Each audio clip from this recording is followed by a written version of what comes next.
There's a tiny heart-shaped mark on a baby pig's cheek, and in over 20 years of this show, no character has ever had anything like it. Every single pig looks identical. So why does this one baby get a heart? Hold that thought, because we're getting there.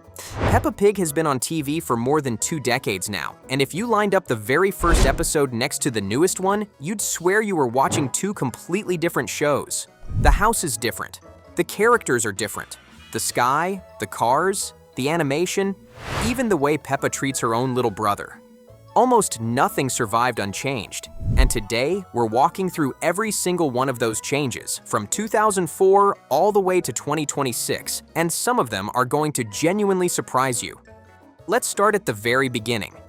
Before it was even Peppa.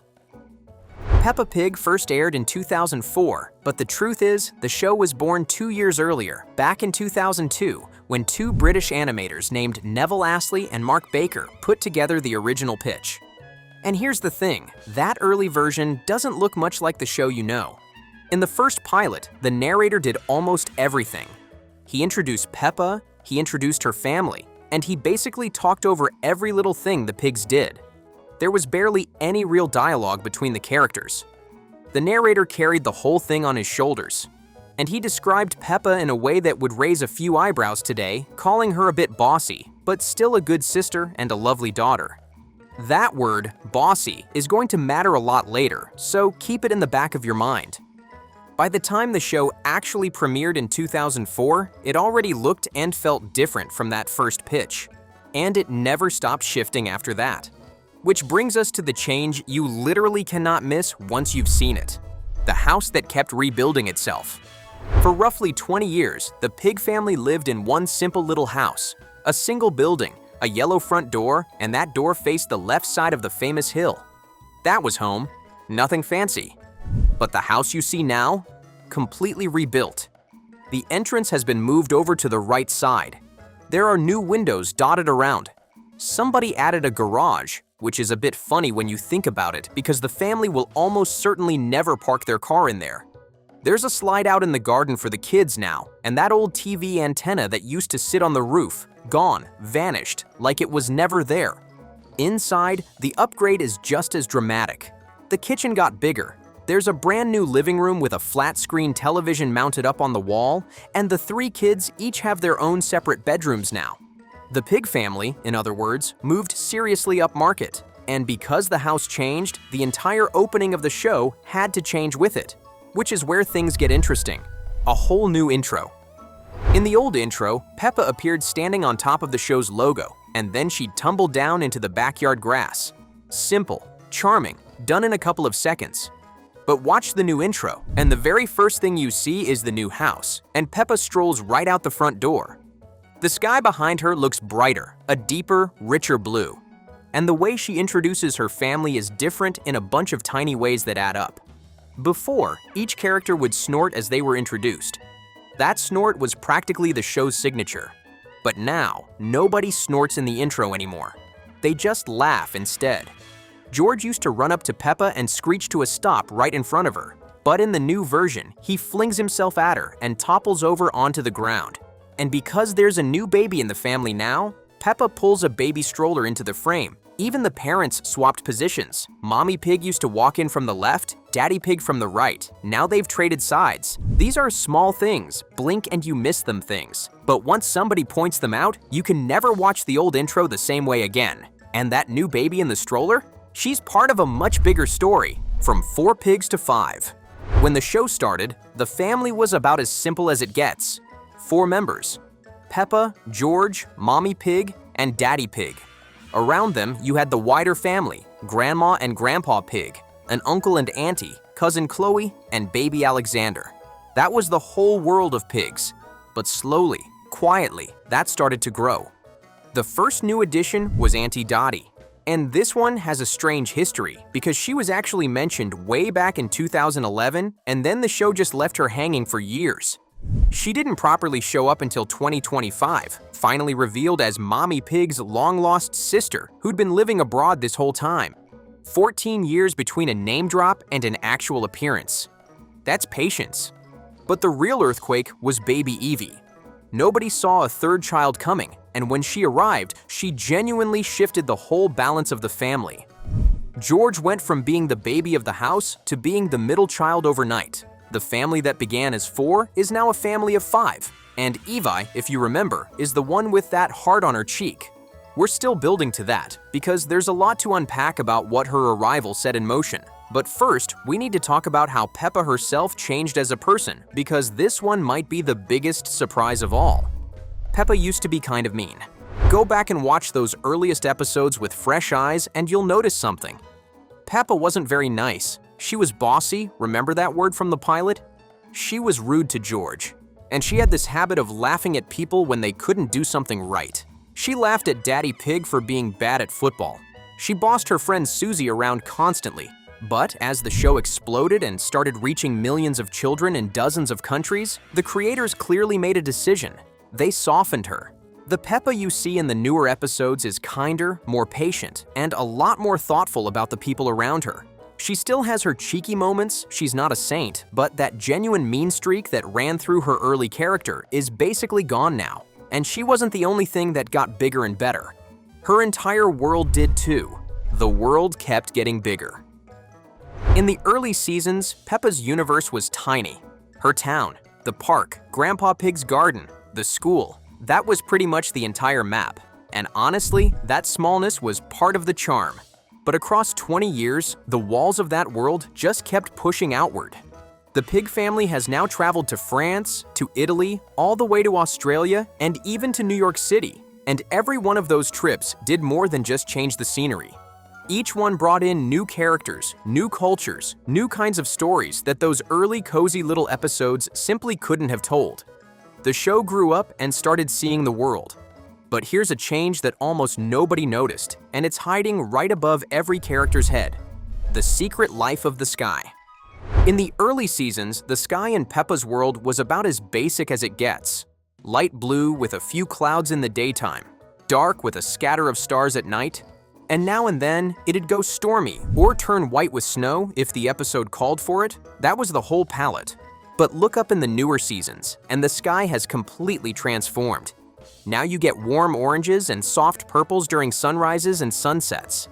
There's an episode where Daddy Pig is busy making cheese sauce, and the sky behind the house glows a shade you just never saw in the older seasons. It's a tiny detail.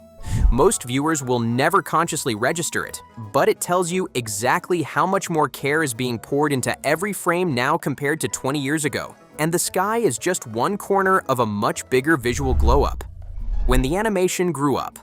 In the early days, the animation was flat and simple, and that was a deliberate part of its appeal. It looked like a child's drawing come to life. But the animators today are pulling off things that would have been flat out impossible in those first few seasons. The colors are richer, the movement is far more detailed. Take the Pancake Day episode, where Miss Rabbit is cooking in a fancy restaurant. You watch her cracking eggs, chopping ingredients at lightning speed, flipping and juggling pancakes through the air. That kind of smooth, complicated, fluid animation just did not exist in early Peppa Pig. The show was always fun. But visually, it's playing in a completely different league now. And it's not just how the show looks that caught up with the times, it's the stuff the characters actually use every day. The pigs went digital. In the early seasons, the Pig family owned an old boxy television, the kind of thing that belongs in a museum next to a rotary phone.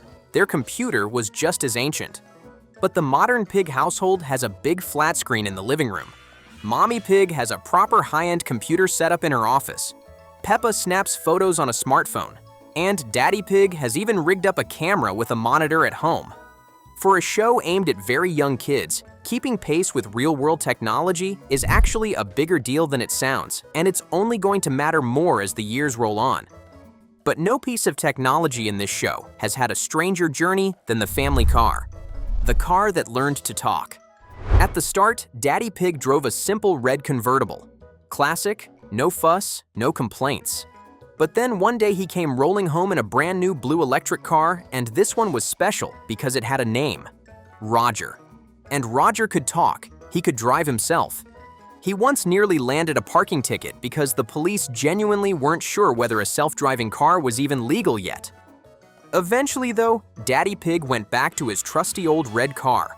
But then came another change. He buys yet another electric car, this time one with a proper roof and no talking. And the reason behind it is honestly really sweet. He bought it because the family needed more room and better safety for the arrival of baby Evie. So even the car got upgraded for the new baby. And speaking of the kids growing up, the youngest members of this family aren't the only ones changing. One of them is finally finding his voice. George finally speaks. For most of the show's run, George's entire vocabulary was one single word: dinosaur. Dinosaur. That was it. Cry and then dinosaur. But in the newer episodes, George is speaking in full sentences. There's a recent episode where he and Peppa go to buy ice cream, and George is coming out with proper words. Where is it? Real questions, actual conversation. For a character who spent over a decade sobbing and saying dinosaur, that's an enormous leap. He's growing up in real time, and it looks like the show plans to keep pushing that forward. And there's one more evolution, maybe my favorite, in how the show handles imagination itself. You can finally see what they're imagining. In the older episodes, when a character imagined something, you never actually got to see it. In the episode Pretend Friend, Susie talks about an imaginary friend named Leo Lion, but Leo Lion never appears on screen, not once. You just had to take her word for it. But now, when a character imagines something, the show puts it right there in front of you. The episode Lava is the perfect example. The Pig family plays that classic game where the floor is pretend lava, and the entire room actually transforms into a glowing lava scene before your eyes. It's a creative shift that makes the whole show more fun to watch, and it cracks open a huge new range of stories the show could tell in the future. Which finally brings us back to the one detail I've been dangling in front of you since the very first second of this video. The heart on her cheek. Evie is one of the biggest swings the show has ever taken. A third child nobody predicted, one who genuinely changed the direction of the series. But the most fascinating thing about her isn't that she exists. It's that little heart-shaped mark on her cheek. Because here's the reveal, and it's honestly wilder than any theory. In 20 years, across hundreds of episodes and dozens of characters, Evie is the only pig who has ever had a marking of any kind. Every single other one of them, from Peppa to Grandpa Pig to Baby Alexander, is plain and identical. Evie is the one exception in the entire history of the show, so why her? The most convincing explanation is actually a really practical one. When every character looks nearly the same, tiny viewers, the toddlers this show is made for, genuinely struggle to tell a brand new baby apart from all the others. Give her a heart on her cheek, and suddenly she's instantly recognizable, on the screen and on every lunchbox, plush toy, and t-shirt they'll sell. But there's a sweeter reading too, that the heart is a little love note from the creators, marking the arrival of a new baby into a show 2 decades in the making. Either way, the fact that one pig, and only one pig, was ever singled out like this tells you the newest member of the family was always meant to be something special. And Evie isn't done. None of them are. So here we are, 20-odd years in, and Peppa Pig is still quietly reinventing itself piece by piece. The mean little bossy pig from 2004 became the kind big sister of 2026. Now here's what I want to know from you. Which change surprised you the most? The third baby, the talking car, or Peppa's whole personality flip? Tell me down in the comments, because I've got a feeling the best changes are still coming.